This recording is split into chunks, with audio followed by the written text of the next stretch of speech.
They disrespected him all night, assuming he was beneath them. Then he revealed something that left them completely speechless. The sun hung low over South Beach, Miami, casting golden streaks across the ocean. The beach club was alive with the scent of salt and sunscreen, the rhythmic splash of waves mixing with the murmur of conversation and the soft clinking of glasses. At one of the cabana stations near the water, Aaron adjusted his crisp white shirt, smoothing out invisible creases. He had worked at the Azure Sands Beach Club for years, mastering the delicate balance between attentiveness and discretion. Guests came here expecting perfection, seamless service, effortless charm. But not everyone showed the same courtesy in return. As he refilled a table's champagne flutes, the chime of her hostess's laugh cut through the air. A group of 4 tourists had just strolled in, sunglasses perched on their foreheads, their voices loud, carrying an unmistakable air of entitlement. They moved as if the club belonged to them, brushing past other patrons without acknowledgement. Aaron didn't flinch. He had dealt with their kind before. The ones who saw service staff as invisible until they needed something. The hostess led them to a prime oceanfront table, the kind that was usually reserved weeks in advance. But money had a way of bending rules in places like this. As Aaron approached, notepad in hand, one of them, a man with gelled blonde hair and a gold watch that screamed new money, leaned back and let out a low whistle. Now this is service. They send the best ones to us, huh? He smirked, nudging his friend. Aaron met his gaze, but said nothing. He had learned a long time ago that some men thrived on trying to get a reaction. "What's good here, my man?" another one asked, tapping the menu but not really looking at it. "You eat here, right?" Aaron recognized the tone. Not a genuine question, but an assumption that he couldn't possibly afford the same luxuries. "A seafood platter is popular," Aaron said evenly, ignoring the bait. "Fresh oysters, stone crab, and jumbo shrimp." One of the women wrinkled her nose. "Oysters? That's what, like a peasant thing?" She laughed, tossing her sleek brown hair over her shoulder. Her boyfriend chuckled. "Relax, babe. Maybe it's a delicacy where he's from." The group erupted in laughter. Aaron stayed silent, pen poised, waiting for their real order. But their mocking was only just beginning. And Aaron knew this was going to be a long night. Aaron stood at their table, his notepad poised, but he already knew this was one of those groups. The kind that treated service staff like entertainment, playing a game where the only goal was to feel superior. The blonde man, Logan, as his friend casually called him, leaned back in his chair, draping an arm over the backrest like he owned the place. His oversized gold watch glinted under the setting sun. "All right, Aaron, sell me on something good." His voice carried the unmistakable tone of someone who loved to make people perform for him. "Give me your best sales pitch. What's the most premium drink you've got?" Aaron remained unfazed. "Our top-shelf options include a Louis XIII-themed cognac, a Yamazaki 18-year whiskey, and a 1942 Don Julio. Smooth, aged, premium." Logan let out a low whistle. "Damn, pricey. You ever tasted any of that? Or they don't let you near the expensive stuff?" The others snickered. Aaron ignored the jab. "We have plenty of cocktails made with premium spirits if you're looking for something custom." The woman, Madison, judging by the way her friends said her name a little too often, like they were trying to impress her, tilted her head. "Oh my God, let's do something fun. Aaron, surprise us, but like, actually make it good." "Something strong," the other guy chimed in. "You know, something that hits like a truck but still makes us feel like we're sipping class." Aaron gave a small nod. "I'll bring out something special." As he turned, Logan's voice cut through the air again. Hey, Aaron." The mock concern in his voice was already grating. Aaron stopped but didn't turn around. "We're thirsty now, make it fast." More chuckles. Aaron walked away, feeling their stares on his back, waiting for some kind of reaction. He didn't give them one. By the time he reached the bar, he could still hear them talking. Their voices weren't hushed. They wanted him to hear. "Damn, man. Did you see how serious he is?" Logan laughed. "Like, chill out, bro. You're serving drinks, not running a Fortune 500 company." Madison snorted. "I know, right?" He talks like he's giving a TED talk on cocktails. The third guy, Drew, who had been relatively quiet up until now, let out a low chuckle. You think he actually drinks this stuff? Or he just memorizes the menu? Logan smirked. Oh, please. Dude's probably never had a real drink in his life. I bet he goes home and drinks like Hennessy with Sprite or something. Laughter erupted from the table. Aaron, standing at the bar, remained composed. The bartender raised an eyebrow, earing the conversation too. You want me to handle this one? He asked quietly. Aaron shook his head. I got it. He carefully selected the spirits, crafting a set of custom cocktails with the precision of a master. If they wanted to test him, fine, he'd give them something that would shut them up real quick. As he placed the drinks on the tray, he already knew they weren't done yet. And sooner or later, they were going to take things too far. Aaron returned to the table, setting the drinks down with the same practiced ease he had perfected over the years. Glasses glistened under the golden hour light. Elegant, balanced, expertly crafted. He had chosen flavors that were both complex and refined, something only a true connoisseur would appreciate. But the moment Logan took a sip, his smirk widened. And that was never a good sign. Oh man, Logan coughed dramatically, setting the glass down with exaggerated disgust. What is this? Some kind of science experiment? Madison took a sip of hers and gasped mockingly. Whoa! Did you just put random expensive stuff together and hope for the best? Drew swirled his drink and sniffed it, playing along. It's got that artisanal, handcrafted, I tried too hard kind of taste. The group burst into laughter, their voices carrying across the beach club. A few nearby guests turned their heads, but no one spoke up. The unwritten rule of places like this was simple. If you had money, you could act however you wanted. Aaron didn't flinch. He had seen this routine before: mock the service, make it a joke, turn the person into a spectacle. Logan picked up his drink again, holding it up like a professor dissecting a failed experiment. Come on, Aaron, be honest, man, you really drink stuff like this? I do, Aaron answered smoothly, his tone giving away nothing. Really? Logan leaned in, grinning. Or is this like a script they make you memorize? 'Cause I mean... He let the words hang in the air, looking Aaron up and down. Aaron knew exactly what he was implying. He had been in this industry long enough to recognize the unspoken assumptions that a black man in a luxury setting must not belong, that he couldn't possibly have a refined palate, that this world wasn't supposed to be his. Madison leaned toward Logan, whispering something that made him laugh. Then she turned to Aaron with a fake pout. Don't be mad, Aaron, she said, dragging out his name like it was a joke in itself. We're just having fun. Drew nodded, grinning. Yeah, man. No need to get all serious. You should lighten up. Aaron tilted his head slightly, scanning their faces. They weren't just laughing at the drinks anymore. They were laughing at him, and they wanted him to react. He had seen it before. People like this got a thrill out of breaking someone's composure, out of testing how much they could get away with. So Aaron did something they weren't expecting. He smiled. You're right, he said smoothly. I should lighten up. Let's have some fun. For a moment they looked surprised, but then Logan grinned. Now we're talking. But they had no idea. The fun was about to be on Aaron's terms. Logan leaned back, flashing that smug grin, convinced he had Aaron right where he wanted him.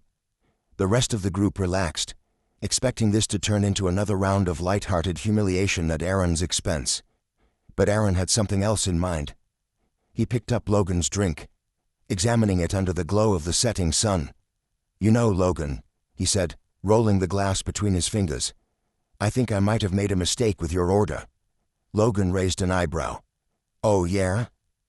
Aaron nodded, his voice smooth, casual. Yeah.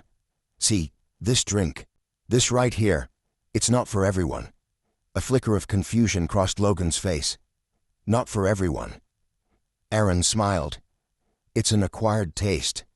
The kind of thing you appreciate when you've developed a certain refinement. He set the drink back down in front of Logan. It's not about money. You can buy $1,000 bottle, but that doesn't mean you know what to do with it." Madison let out a small scoff, but Logan's smirk wavered just a little. Drew shifted in his seat. Aaron turned his attention to Madison. "You ever had a wine pairing that actually made sense? One where the sommelier took time to explain why this specific vintage complements the dish?" Madison blinked. Well, yeah, obviously." Aaron nodded.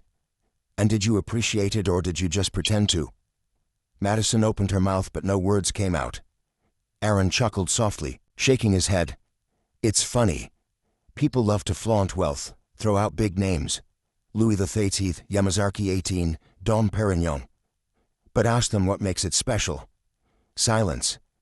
He leaned in slightly, lowering his voice just enough that the weight of his words settled between them. "Luxury isn't about what you can buy. It's about what you understand." Logan's jaw tightened. Aaron straightened, adjusting his cuffs, and smiled. "So if you don't like the drink, that's fine. Maybe it's just not meant for you." The silence at the table stretched for a moment too long. Madison shifted in her seat. Drew looked away. Even Logan, who had spent the entire night treating Aaron like a joke, suddenly found himself on the other side of the table. But Aaron wasn't done. He picked up the untouched glass of water on the table and set it gently in front of Logan. "Here. Maybe start with this." A beat. Then, soft laughter from a nearby table. Someone had overheard. The realization flickered across Logan's face, a flush creeping up his neck. For the first time that evening, he was the punchline, and he didn't like it. Logan clenched his jaw, his fingers tightening around the glass. The air around the table had shifted. The easy laughter, the smug expressions, all of it was gone. Madison tapped her nails against the table, her eyes darting between Aaron and Logan, as if waiting for someone to say something to reset the power dynamic. Drew, who had been quieter than the others, exhaled sharply and let out a forced chuckle. "All right, man, you got jokes, I respect that." Aaron smiled, but there was nothing forced about it. "No jokes, just the truth." Logan leaned forward, lowering his voice. "You think you're better than us or something?" Aaron stayed perfectly still. "I think you assumed I wasn't." Silence. A waiter passed by, setting down a new plate at a nearby table.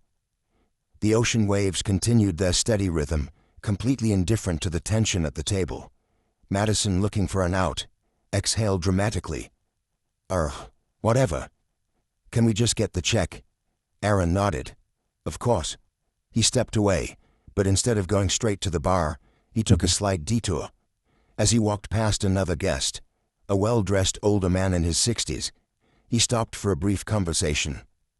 The man greeted Aaron like an old friend, giving him a firm handshake before nodding toward the table. Aaron returned a few minutes later, placing the bill down between Logan and Drew. Logan picked it up with an exaggerated scoff. "Sheesh. Glad my card has no limit." But as he skimmed the receipt, his expression froze. Madison leaned over his shoulder. What is it?" Logan's lips pressed into a tight line. He didn't answer, but his face was a mix of confusion and something else. Something almost like regret. Drew grabbed the receipt from his hands and read it aloud. "All drinks comped. With appreciation from the owner." Madison frowned. "Wait. What? Who's the owner?" Aaron took a step back, allowing them a clear view of the older man at the VIP section, the one he had just spoken to. "You just met him." Aaron's voice was calm, but the weight behind his words landed with perfect precision. "That's my father." Logan's smirk evaporated. Madison's jaw slackened. Even Drew, who had tried to stay neutral, looked genuinely stunned. Aaron continued, his tone light, but his words deliberate. "He started this place 25 years ago. He was a bartender before that, learned the craft, built something from nothing, and I've spent my whole life here." He gave Logan a polite nod. "So yeah, I know a thing or two about taste." Madison swallowed. "You mean, you're—" Aaron smiled. "I run the club with him. I just like working the floor sometimes. Keeps me grounded." Logan shifted uncomfortably. He looked like he wanted to say something, but the words weren't coming. Aaron tilted his head slightly. Still think I don't belong here? Logan's lips parted, but nothing came out. And that silence. That was worth more than any tip he could leave. The tables had turned. And this time, they had no witty comeback. For the first time all evening, Logan looked uncomfortable. Not angry, not smug, just thrown off balance. His bravado had been chipped away, and now he was staring at Aaron not as a joke, not as a target, but as a person he had completely misjudged. Drew, shifting in his seat, was the first to break the silence. He let out a half laugh, half exhale, shaking his head. Damn, that's crazy. Madison, still reeling, looked between Aaron and the VIP section where his father sat. Wait, so you're like... rich? Aaron gave a small shrug. My family did well. But money doesn't mean much if you don't respect the people who make places like this run. Madison quickly straightened up, smoothing her hair as if suddenly realizing she had been speaking to someone with real influence. Oh, well, I mean, we were just joking, you know? She flashed a nervous smile. Nothing personal. Aaron's expression remained neutral. Personal or not, it says a lot about a person when they think respect is optional. Madison immediately looked away, focusing on her nails. Logan, still gripping the receipt, let out a dry chuckle. Damn, man. You really set us up for that one. Aaron shook his head. I didn't set you up. You walked into it yourself. Logan's smirk faltered. He knew it was true. Drew finally sighed, rubbing his temples. All right, well, that was humbling. Aaron slid the check presenter back toward them. We comped the drinks, but the tip's on you. His tone was light, but there was an edge to it. An unspoken test. Would they walk away still acting superior, or would they leave having learned something? Logan glanced at his friends, then pulled out his wallet. For the first time that night, he didn't make a show of it. No flashy gestures, no smug commentary, just a quiet acceptance.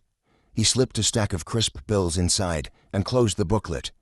Aaron picked it up, nodded, and walked away without another word. As he reached the bar, the bartender leaned over. They finally shut up. Aaron smirked. They learned to listen.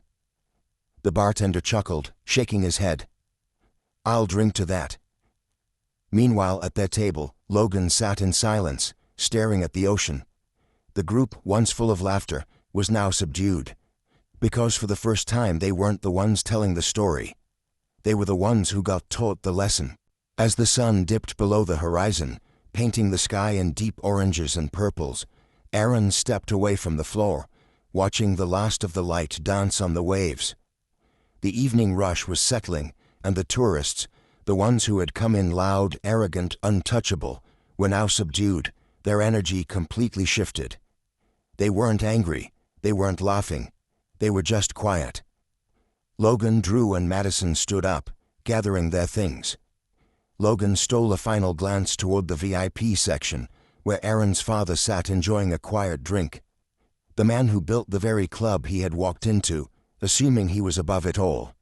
But now, Logan looked like someone who had been handed a mirror instead of a menu. As they walked past the bar, Drew gave Aaron a small nod. Not forced, not mocking, but a genuine acknowledgement. Aaron returned it. Madison, still trying to save face, flashed a small, awkward smile before hurrying to catch up. Logan didn't say a word, but the look in his eyes said enough. Aaron took a slow breath. He had seen so many people like them before. The ones who walked into places like this thinking their money made them untouchable, that their status made them superior. But money doesn't buy character. Money doesn't teach respect. And tonight, they had learned that the hard way. As he turned back toward the ocean, the bartender leaned over the counter with a smirk. Think they'll ever act like that again? Aaron chuckled. Maybe not here. The bartender shook his head. I'd call that a win. Aaron took one last glance at the empty table, then turned back to work, his expression calm. Because at the end of the day, he didn't need their validation. He had already won. Respect isn't about who has the most money, the nicest watch, or the best seat at the table. It's about how you treat the people serving it. Because sooner or later, everyone learns that status means nothing if you lack the character to match it. If you believe respect is earned through actions, not wealth, hit that like button and subscribe for more stories that make you think.